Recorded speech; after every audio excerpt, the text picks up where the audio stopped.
गोपीनाथराव मुंडे यांची 12 डिसेंबर म्हणजे जयंती आहे, उद्या जयंती आहे. त्या अनुषंगाने आज आपल्यासोबत पंकजाताई मुंडे आहेत.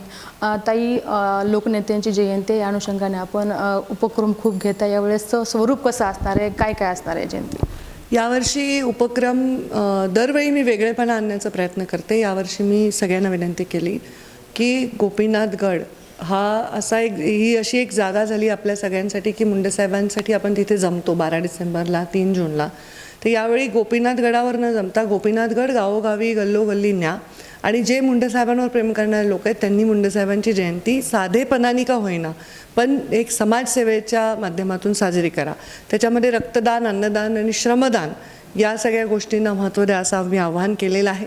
खूप कार्यक्रम लोकांनी घेतलेत, अगदी गडचिरोलीपासून ते अगदी बारामती, बीड, सांगली, सातारा सगळीकडनं लोकांनी मला त्यांचे पॅम्पलेट्स पाठवलेत, त्यांचे कार्यक्रमाचे सगळे डिटेल्स पाठवलेत. मी सगळ्यांना शुभेच्छा देते. आव्हान काय असणार आहे? आव्हान हेच असणार आहे की मुंडे साहेबांचे विचार जे आहेत ते फार मोठी आपली प्रभावी शक्ती आहे. एखादा व्यक्ती गेल्यावर कदाचित त्याला एखादा वर्ष लोक त्यांचा विचार करतात, त्यांची आठवण ठेवतात, पण मुंडे साहेबांना जाऊन आता 10 वर्ष झाले तरी लोक अजूनही त्यांची आठवण काढतात, डोळ्याच्या कडा पाणावतात. तर मुंडे साहेब शतायुष्य होऊ शकले नाही पण त्यांचे विचार शतायुष्य व्हावे हा यावर्षीचा माझा संकल्प आहे. ओबीसीचे नेते म्हणून आपल्याला ओळख आहे, महासंबंध महाराष्ट्रावर आपली ओळख आहे, त्याची वेगळी आपली एक ओळख आहे. सद्यस्थितीला पाहायला गेले तर मराठा आरक्षणाचा मुद्दा जो आहे तो वरचीवर जोर धरत आहे. मात्र दुसऱ्या बाजूने बघायला गेलं तर ओबीसीचे नेते जे काय आहेत त्यांनी ओबीसीमधनं मराठीला आरक्षण मिळू नये म्हणून तिकडनं पण जोर धरलेला आहे. एकंदर दोन्ही बाजूने विरुद्ध असं सध्याला परिस्थिती आहे. आपण राज्यामध्ये मंत्री म्हणून पण राहिलेले आहेत. आपल्याला कसं वाटतं की काय व्हायला पाहिजे शासनाने? काय जेव्हा एखादा व्यक्ती शासनात असतो तर तो शासनाचा प्रतिनिधी म्हणून तो सगळ्या राज्याच्या मालकीचा असतो आणि तेव्हा त्यांनी राज्याच्या हिताचा विचार केला गेला पाहिजे. आरक्षणाची लढाई अनेक वर्षाची आहे पण त्या लढाईमध्ये आत्तापर्यंत तिरस्कार नव्हता. जो तिरस्कार बघायला मिळाला नाही पाहिजे ही जबाबदारी संबंधित नेत्यांची आहे. दोनही बाजूच्या लोकांनी एकमेकांविषयी असन्मानजनक किंवा कुठे अपमानजनक असं वक्तव्य टाळावं आणि मुख्य मुद्द्याला हात घालावा. ओबीसीच्या बद्दलच्या माझ्या भूमिका वेळोवेळी मी स्पष्ट केलेल्या आहेत आणि त्या भूमिकामध्ये मी कायम ठाम राहणार आहे. समाजात तेढ होऊ नये हे पहिलं कर्तव्य आपलं आहे कारण ती तेढ वर्षानुवर्ष पुढे पिढ्यानपिढ्या चालत असते. आज राजकारण होतं त्याचं पण पुढच्या लोकांसाठी ते फार वेदनादायी असतं. ते टाळण्याचा प्रयत्न करावा. महाराष्ट्रामध्ये काही विभागामध्ये दुष्काळ सदृश सध्याला परिस्थिती आहे तर काही विभागामध्ये अवकाळी पावसाने शेतकऱ्यांचं अतोनात नुकसान केलेलं आहे. या परिस्थितीमध्ये सरकार सध्याला जी भूमिका निभवते त्यामध्ये आपण सहमत आहात का? जर नसाल तर काय करायला पाहिजे सरकार? हे पण मी सरकारमध्ये असते स्वतः, जरी आता सरकार माझ्या पक्षाचं आहे, सरकारमध्ये जरी मी असते तरीही मला वाटलं असतं की एवढी सगळी यंत्रणा राबवूनही कमीच पडतोय कारण एवढ्या लोकांचे प्रश्न आहेत आणि ते सगळे पूर्ण करायचे.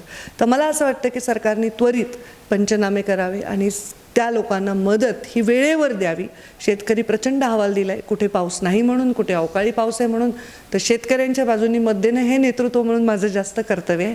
सरकारने असं चांगलं काम केलं तर आम्ही चांगलंही म्हणू पण आता तरी सरकारने लक्ष द्यावं अशी माझी सरकारला विनंती आहे.